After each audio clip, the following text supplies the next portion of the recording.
All right, I'm headed back.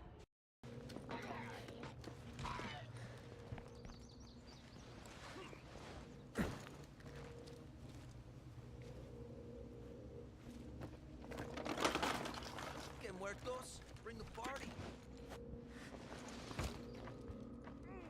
Almost out of those.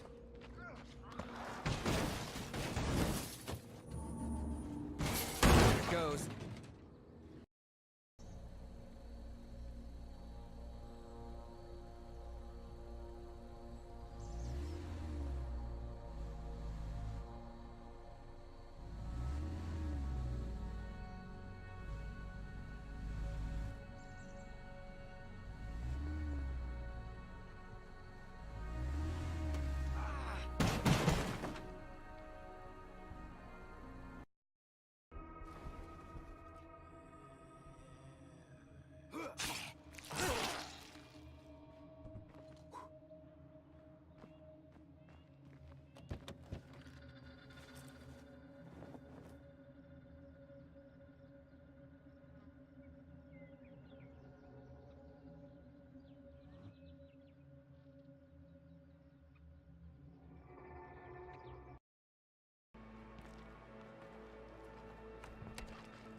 Now that's gonna make things nicer around here.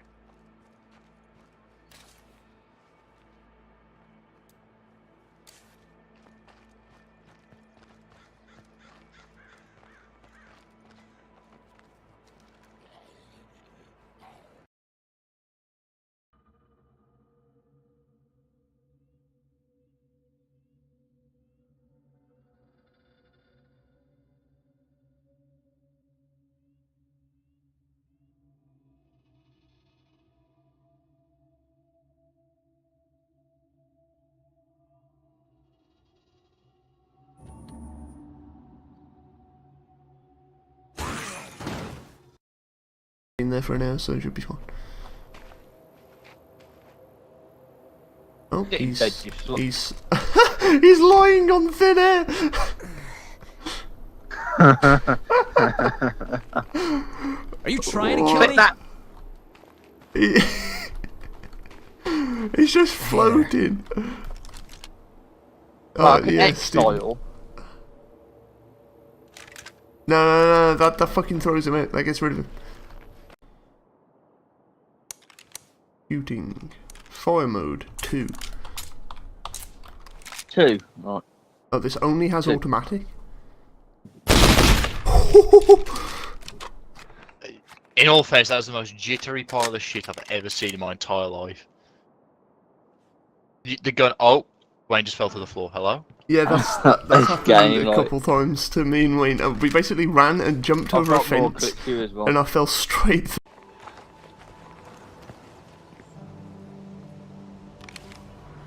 Oh, gonna have to. Stairs. Godspeed.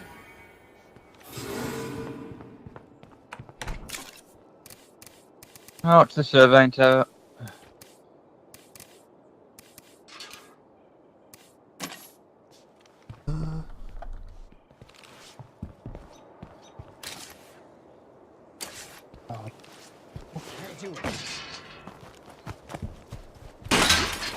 Oh, what the fuck? Oh, I fell through the wall! I fell through the wall! Wait! Ah! You were dead back. forever then. Oh, hello there. Alright. Reload your world, any chance? How can you be this shit? I'm fucking stuck in the fucking billboard. I can't fucking move. Half my legs in the bloody billboard, and it's fucking broken. I'll shit this. I'll say again. Ever since you come, James, I've had fucking laggy shoes now. It's all your fault. It's all your issues now. I'll ask again, Wayne. How can you Yesterday. be so shit? Oh, I've had enough. Like, I can't fucking move now. It's fucking brilliant. Just Like, it's fucking 10 out of 10. I can't fucking move. How can you honestly be this shit? Can you just read, you know what I mean? I don't know what to say. Hang on. Every time I load, I get stuck in something so the world's fucking bugged. Hold your position. Stand still. There's a screamer. Might move us. Hey there guys, and welcome to my explanation of why State of Decay 2 is probably the worst game that Microsoft have published since probably ever. This game, for me, just completely missed the mark. It did have some nostalgic gameplay elements to it, I guess you could say, but for the most part I think this game was far inferior to its predecessor, State of Decay 1, which was made by the exact same developer team as far as I'm aware, if not probably a smaller and less experienced developer team. Now, I'm going to go through a small list that I drafted up of recurring problems that I encountered during my time streaming the game from its Friday release date for Ultimate Edition until Sunday evening, which was when I decided to just stop streaming the game because it's awful. The first thing I want to talk about is the performance of the game. It's immediately noticeable and the game runs like complete garbage. I tried running the game on highest settings, to which I was met with roughly 20 FPS in small villages. I believe the rendering system of the game is completely fucked because you can simply just look in certain directions and the game will just run awfully, and then you'll turn around and your FPS will go back up. But very rarely was I hitting 60 frames per second on a GTX 1060 6GB with a i5 quad-core processor that's, I mean, not overclocked, but my rig can run GTA 5 at like all ultra settings at 1080p, but not State of Decay 2, which looks worse. I think that's a problem if you ask me. I know that the game uses the Unreal Engine, and I feel that they may have stretched it a bit further than it is designed to be, but at the end of the day, I think the performance sacrifices they've made in comparison to the first one, which looks fairly similar graphically, but you can notice that the second one is better. I don't think it was worth it. The first one ran like silky smooth in comparison to this. I don't really want to be playing a game at 30 FPS.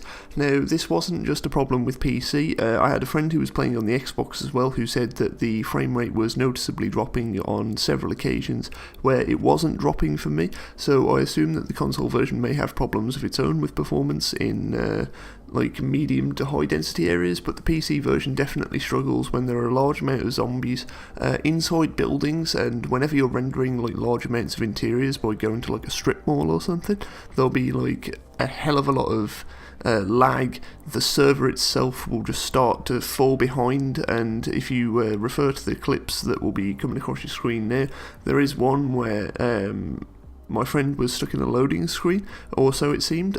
He thought he'd been booted from the game, but he just desynced so hard to the point where it didn't kick him, but he went into like a frozen loading screen and then got catapulted across the map. It was pretty insane, actually.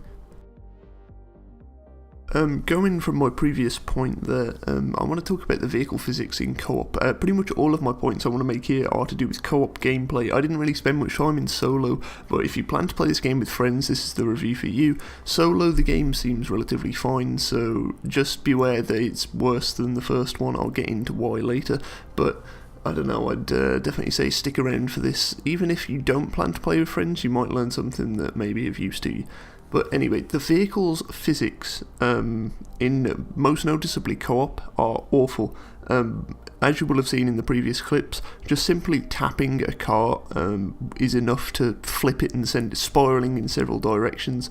It feels to me like the multiplayer gameplay itself is more like a mod than an actual gameplay experience that would have been developed specifically for the game by the developers. You know, it feels much more similar to like Just Cause 2's multiplayer mod than an actual planned feature, I guess you could say.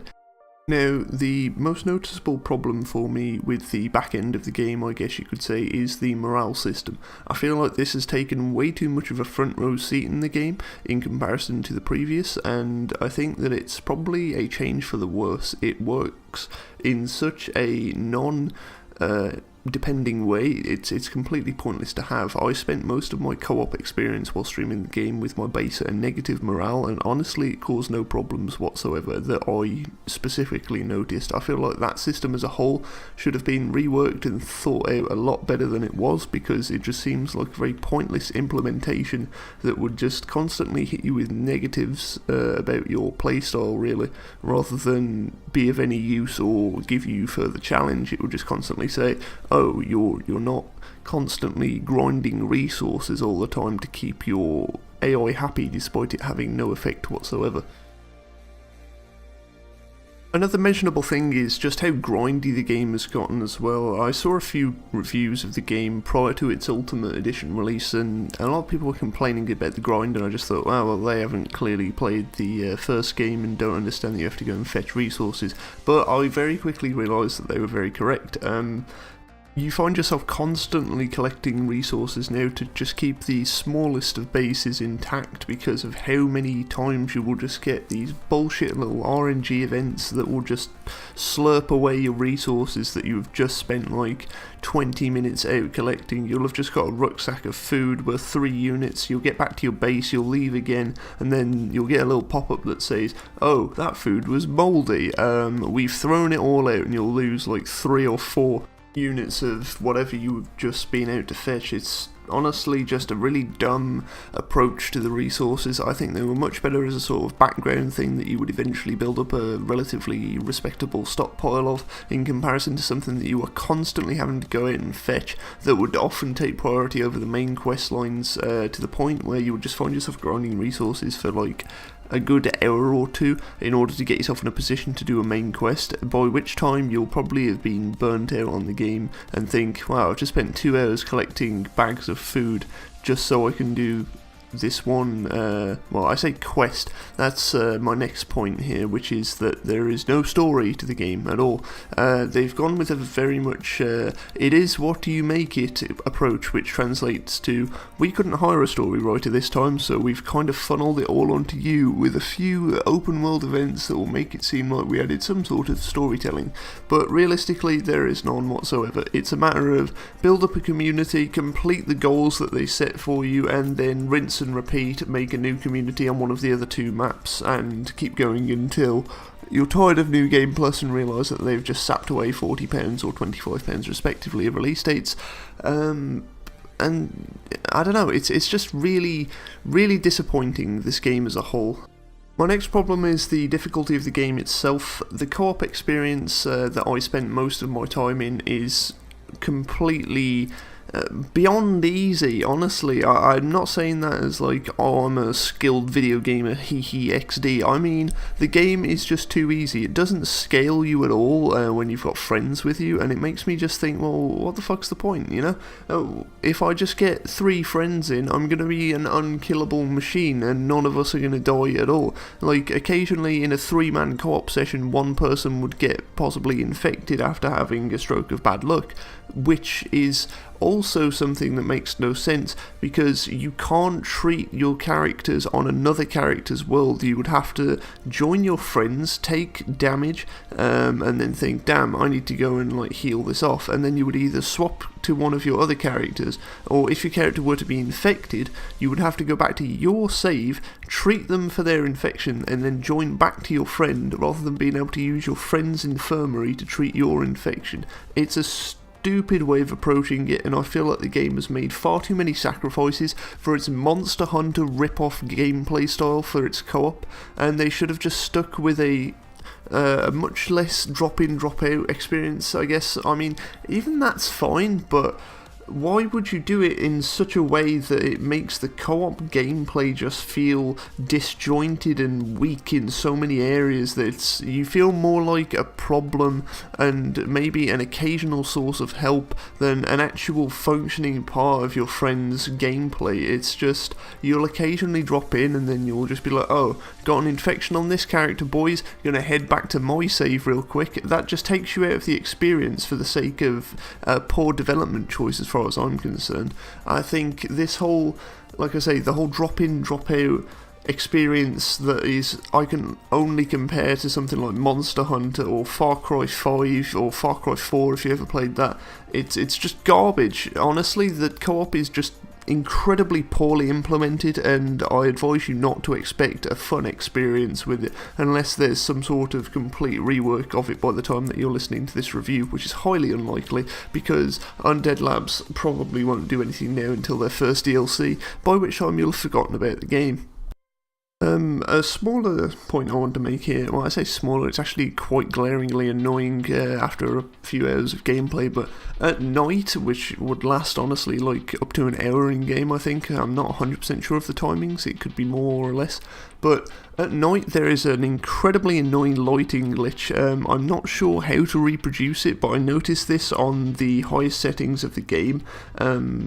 You would just get like little flickers of daylight across your nighttime screen in like small lines. I don't know what that was about, but it was a bug that I encountered every single time I played the game across 3 days, and I think things like that should have been ironed out in beta testing, and it makes me fear that they didn't really do much testing for the PC version of the game, as my friend on console didn't report the problem once. I did ask him about it, and I don't think he said he had the problem at all.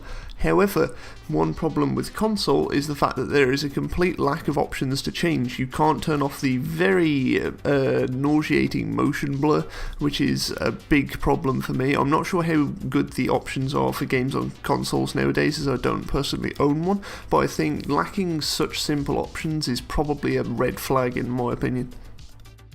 Now, while we're on the topic of game performance and options, I'd like to just take a minute to point that the game honestly runs really badly on my rig, and from experience, most journalists have also spoke out about how the game runs pretty awfully on their like high-end gaming specs that they use to review new and upcoming games, so I can assume that this is just going to be a platform-wide issue for PC. I know that the Xbox version does run relatively awful on the latest Xbox console release. I'm not sure of the name of it, I do apologise, but that's what my friend was playing on, and he did mention on several occasions that his frame rate was definitely sub-smooth, I guess you could say. I'm not sure what it's running at on the Xbox, but I can assure you it's not 60, because for me on a PC that has ran GTA 5 on Ultra at over 70 FPS on 1080p settings, I can't run this game on Ultra above 40 in most areas due to the poor rendering system.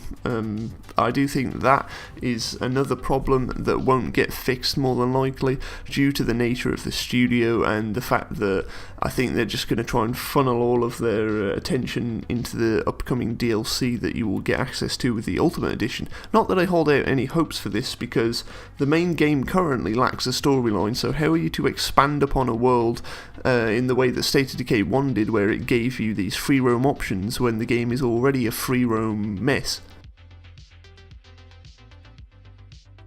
Anyway guys, I'd like to thank you all for listening to this review. It may have just ended a bit more like a rant, but honestly I think for the asking price of this game I am in my right to be pretty salty about how the release has gone, for the Ultimate version at least.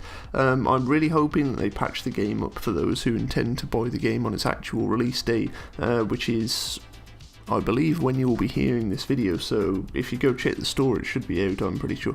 Now, I just want to say, I personally struggle to give the game anything above a 6 out of 10. It's pretty awful, it's far inferior to the first game. If you've got any questions about the game, I didn't want to fit them all into this video because honestly it would have been over 50 minutes and I've already done a review that was that long once before. If you have any questions about the game at all I can say is that the game is so inferior to State of Decay 1 that it is safe to assume for most aspects of the game that you liked about State of Decay 1, be it important or completely irrelevant, it is most likely tweaked for the worse in this game. I can't think of a single thing that they have taken and improved upon in this game, other than maybe the fact that they added the infection system, which even then is completely gimped garbage, because you can simply cure fully a character just by injecting them with plague samples, which are more than abundant on the game, which is completely dumb. I was under the impression that once a character got bit, they were infected permanently and you would have to keep giving them medicine to stabilise them. That's not the case. You can cure them permanently with a single injection, and I believe that they can get infected infinite times, and as long as you cure them each time, they should be fine. However, I could be wrong, but the game is actually easy enough to the point where you probably won't get a character infected 3 times in a row unless you're an idiot. So if anyone has information on that to report to me, then please do drop in the comments below, and obviously I'll pin it, and everyone else will be able to understand that the game might have had some sort of saving grace in that sense. But like I say, 6 out of 10 for the overall game. The co-op experience itself honestly drags it down even more, but I'll be generous and keep it at a 6, purely because I like the State of Decay series, and the game at its core is quite fun. I just feel like they've made so many poor development choices in every single direction that it just feels like a pretty unenjoyable experience for someone who really did like the first game when it was out like 5 years ago. And thinking about that, really, like, the game has taken 5 years, and it honestly feels like a game that has came out maybe a year and a half after its previous release. You can't tell that there has been 5 years of sort of thought put into this game when you look at the first one and where it came from. I understand that it's a sequel and the entire game isn't going to change from that, but at the same time you expect an improvement, not a giant leap backwards in enjoyability. But I'll just leave it there for now. If you have any questions, just hop on over to my Twitch when I'm live, or just drop a comment below and you'll probably get a response within half an hour. I do check my comments pretty damn often, and I get notifications for most of them. So that's it from me, boys. I hope you have found this review, well, I say review, helpful, and if there's anything else you want, then drop in the comments below. If you've got an idea for a game that I should talk about, if you have some new things that you'd like to suggest, if you want to get into our Discord, if you want to head over to the Twitch channels, anything like that, just drop a comment and I'll sort you out, don't you worry. But thank you for listening today, guys. It's been a fairly long video, but I guess it does make up for the fact that I haven't uploaded in like 3 months, which I do apologise for. I will see you guys in my next video or over on my Twitch channel. Not sure when the next video is. It'll probably be covering some sort of games or announcing events that will be going on over on the live side of my content.